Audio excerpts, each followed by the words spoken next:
Mobile stop कर देगा थोड़ी बार।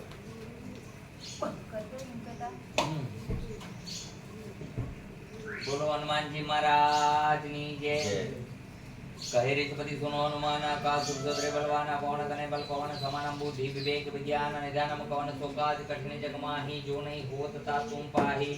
હે હનુમાનજી મહારાજ એવું ક્યું કામ છે કે તમારાથી ન થાય? બેસી જાઓ બધાય।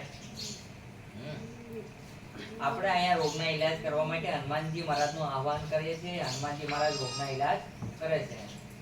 જ્યારે અર્જુનની પરિસ્થિતિ એવી હતી કે એક બાજુથી એની લડાઈ ચાલતી હતી કરણ સાથે, તો કરણ એટલો બધો તાકાતવર હતો એટલે કૃષ્ણ ભગવાન જાણતા હતા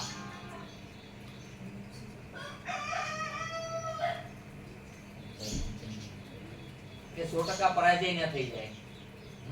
એ માટે થઈને ભગવાને હનુમાનજીનું આહ્વાન કરી અને એક ધજા મગાવી અને ધજામાં પ્રતીક રાખ્યું હનુમાન। એટલે હનુમાનજી ત્યાં બિરાજમાન કરી દીધા કે એનો વજન બહુ હતો, પણ કરણે એક બાણ છોડ્યો તો ઘણો બધો રથ ખસી ગયો અને અર્જુને એક બાણ માર્યું એટલે એનો પણ રથ ખસ્યો। એટલે અર્જુનને અહંકાર થયો, પણ હનુમાનજી કૃષ્ણ ભગવાન કેવા લાગ્યા કે અહંકાર કરવાની જરૂર નથી। અર્જુન કરણ એટલો બધો તાકાતવર છે, સૂર્યપુત્ર છે, જેમ તેમ નથી। જો હનુમાનજી આજે મેં રથ ઉપર ન બિરાજમાન કર્યા હોત તો આપણો રથ ક્યાંય હોત, પણ મેં એટલે જ પવનપુત્ર હનુમાનનું આહ્વાન કરીને હનુમાનજીને બિરાજમાન કરેલા। અને હનુમાનજી છે તે શિવ સ્વરૂપ છે, 11માં રુદ્રનું સ્વરૂપ છે, આવી વાત કરી। એટલે હનુમાનજી મહારાજ એવા છે બધાના દુઃખ હરતા છે। કેવા છે? દુઃખ હરતા। જ્યારે રામને તકલીફ પડી ત્યારે ઉભા રહ્યા। રામને હનુમાન વાલા હતા અને હનુમાનને રામ વાલા। એક વખતની વાત છે કે યુદ્ધ જીતીને આવ્યા એટલે સીતાજી બધાને કોઈને કોઈ માળા દેવા લાગ્યા। અનેક પ્રકારની માળાઓ આપી।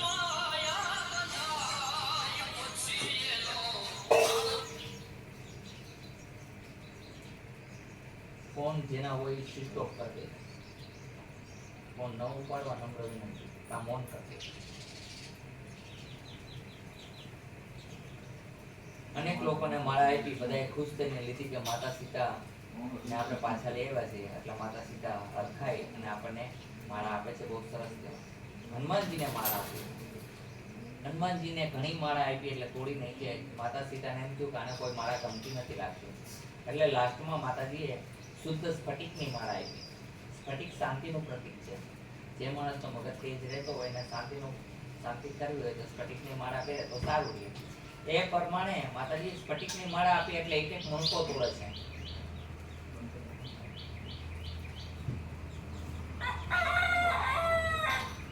એટલે બધા હસવા લાગે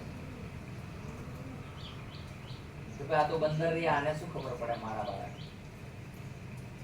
ભિક્ષા હસે છે। રામ પણ હસવા લાગ્યા એટલે પૂછ્યું કે પ્રભુ હું હસું છું એમ તમે પણ હસો છો? કે એવું નહીં, હું એ માટે થઈને નથી હસતો। કે શા માટે થઈને હસું છું? હું એ માટે થઈને હસું છું કે તમે એને સમજી નથી શકતા। એ જે ગોતે છે એ માળામાં નથી। કે શેમાં છે? કેમાં છે? તો કે હૃદયમાં। કે આખી માળા મેં ગોતી પણ રામ ન નજર આવ્યા। રામ તો મારા હૃદયમાં છે। સાતી છીરીને બતાવ્યા રામને, ત્યારે ખબર પડી બધાને કે આ તો અમારા બધા કરતા આગળ છે। એટલે માળા પહેરો કે ન પહેરો કોઈ જરૂરી નથી। આ તો એક શોભાનો શણગાર છે। ખરેખર કોઈ ભગવાન એમાં રહેતા નથી। કોઈ માળા પહેરો તો એમાં ભગવાન રહે હું માનતો નથી। માળા તો તમારામાં જ છે। માળા પહેરવાથી કોઈ એમ કહી દેતા કે મને પ્રભુ મળી ગયા એટલે આવો 50 માળા પહેરો, 100 પહેરો, આ બધું ઢોંગ, એવું કોઈ જરૂરી નથી। ઈશ્વર તમારાથી દૂર છે જ નહીં। નાહકના તમે એમને બહાર ગોતો છો। ઈશ્વર કે નથી કાશીમાં, નથી હરિદ્વારમાં, ચિત્ત પ્રજ્ઞા રૂપે ચેતન સ્વરૂપ તારા હૃદયમાં જ છે। હરદમ હર ઘડી હલ પર તમારી સાથે જ રહે છે। ઈશ્વર તમારાથી દૂર નથી। ક્યાં ક્યાં સ્વરૂપે બેઠા? તો કે માથામાં બ્રહ્મા રૂપે બેઠા છે, હૃદયમાં વિષ્ણુ સ્વરૂપે બેઠા છે, આંખોમાં સૂર્ય ચંદ્ર રૂપે બેઠા છે, કાનમાં અશ્વિની કુમાર રૂપે બેઠા છે, હૃદયમાં વિષ્ણુ રૂપે બેઠા છે, જીભમાં સરસ્વતી રૂપે બેઠા છે, બાહુમાં શક્તિ રૂપે બેઠા છે, અગ્નિ તમારામાં, વાયુ તમારામાં છે કે નહીં? અનંત ઈશ્વર તમારામાં જ છે. એવા કર્મ કરો. અને ભાગ્યમાં લખેલું કોઈ એમ કહેતું હોય કે મને નહીં મળે, એ વસ્તુ નથી. જો તમારા ભાગ્યમાં લખ્યું છે કોઈની હાથે મોત, તો અવશ્ય બનવાનું જ છે. પરિસિદ્ધ રાજાનું મોત હતું તક્ષકને હાથે, તક્ષક નાગને હાથે. દેવી ભાગવત વાંચજો એટલે એમાં લખેલું છે કે તક્ષક નાગની હાથે પરિસિદ્ધ રાજાનું મોત હતું. પરિસિદ્ધ રાજા સુપાટા ફરતા હતા કે આમ જાઓ તેમ જાઓ, પણ શું કરું? એક સરસ મજાનો કાચનો મહેલ બનાવ્યો એ સમયગાળાની અંદર કે પરિસિદ્ધ રાજાને સાપ ન ડસે.